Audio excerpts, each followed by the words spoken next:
சக்தி பராசக்தி. என் அன்பு தங்கமே, வாழ்க்கையில் நீ கதறி அழுத நாட்கள் அனைத்தும் முடிந்து விட்டது தங்கமே. நீ உயிராக நினைத்த உன் துணையை வேறு ஒருவர் அவரது சுயநலத்திற்காக பயன்படுத்தி கொண்டார்கள். அதனால் உனக்கும் உன் துணைக்கும் இடையே மிகுந்த கருத்து வேறுபாடும் பிரிதலும் இருந்து கொண்டே இருந்தது. உன்னுடைய கண்ணீருக்கான பலனை நீ பெறப்போகின்றாய் தங்கமே. உன்னுடைய துணையை தட்டி பறித்த அந்த ஒருவருக்கு சரியான தண்டனையை நான் கொடுத்து விட்டேன். நீ அவர் மீது அளவு கடந்த கோபத்தில் இருந்தாய்.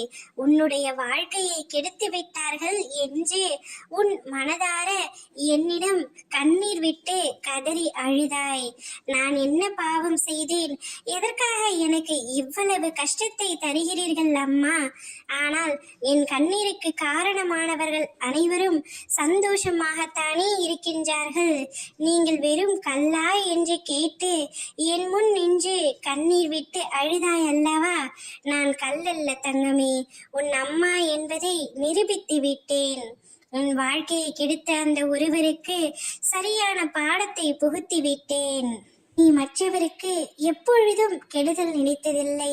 யாருக்கும் எந்த தீங்கும் நேரக்கூடாது என்பதில் கவனமாக இருப்பாய். அப்படி இருந்த உன்னை, உன் மனதை இந்த ஒருவர் சிதைத்து விட்டார். அவருக்கான தண்டனை என்ன தெரியுமா? அவர் குடும்பத்தில் உள்ள ஒருவர் அதிக அளவிற்கு கஷ்டப்படுகின்றார்கள். அவருக்கு மிகவும் பிடித்த உறவு கஷ்டப்படுவதை நினைத்து உன்னுடைய துணையை பறித்து கொண்ட அந்த ஒருவர் மிகுந்த கவலையில் இருக்கின்றார். தங்கமே, உன்னுடைய கண்ணீருக்கான பரிசை நான் உனக்காக கொடுத்து விட்டேன். இனி நீயும் உன் துணையும் சந்தோஷமாக வாழ்வீர்கள். உங்களுக்கு இடையில் எந்த ஒரு உறவும் வராது. ஓம் சக்தி பராசக்தி.